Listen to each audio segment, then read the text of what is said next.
May mga kwentong sa unang tingin ay simple lamang. Ngunit sa likod nito ay may mga lihim na kayang wasakin ang buhay ng sinuman. Si Maribel, isang tahimik na empleyado, masipag, mapagmahal sa pamilya. Walang nakahulang isang gabing karaniwan ang magiging hudyat ng kanyang trahedya.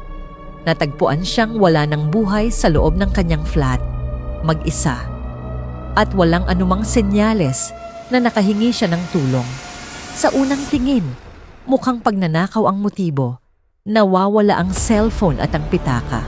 Ngunit hindi nagtagal, lumabas ang mga detalye na magpapabago sa takbo ng investigasyon. Sa CCTV ng gusali, makikita si Ricky Bulaong, isang gwardiya, at ang lalaking matagal na palang may lihim na relasyon kay Maribel.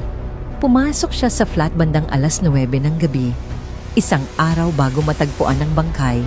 Kinabukasan, lumabas siyang mag-isa, mabilis ang lakad at hindi na muling bumalik.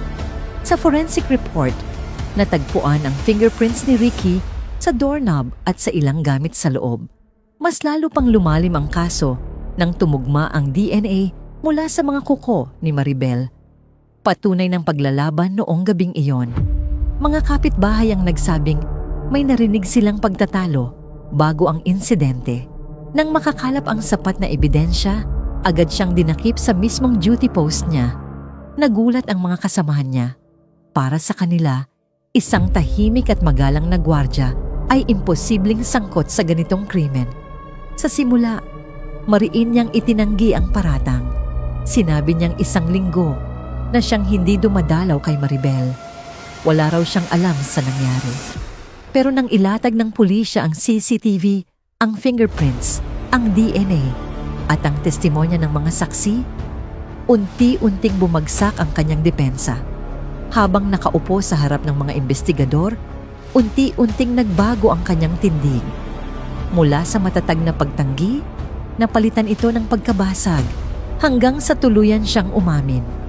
Ayon kay Ricky, nagpunta siya kay Maribel noong gabing yon para pag-usapan ang kanilang relasyon.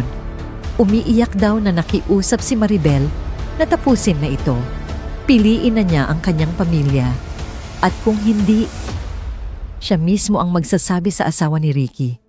Doon nagsimula ang mainit na pagtatalo sa pagitan ng takot, selos at galit. Nawalan siya ng kontrol. Hindi raw niya intensyong pumatay. Pero sa pagpilit, sa paghawak at sa pagkalas ni Maribel, nauwi ang lahat sa isang trahedya.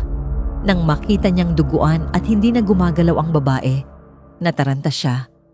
Kinuha ang cellphone, ang pitaka at ginulo ang kwarto para magmukhang pagnanakaw. Umalis siya na parang walang nangyari. Umaasang hindi siya mahuhuli. Ngunit nagkamali siya. Sa korte, iniharap ang lahat ng ebidensya.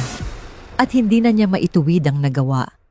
Hinatulan siya ng pagkakabilanggo sa kasong homicide at obstruction. Para sa pamilya ni Maribel, hindi na maibabalik ang buhay ng kanilang anak. Ngunit kahit paano, nakuha nila ang hustisya na matagal nilang hinihintay.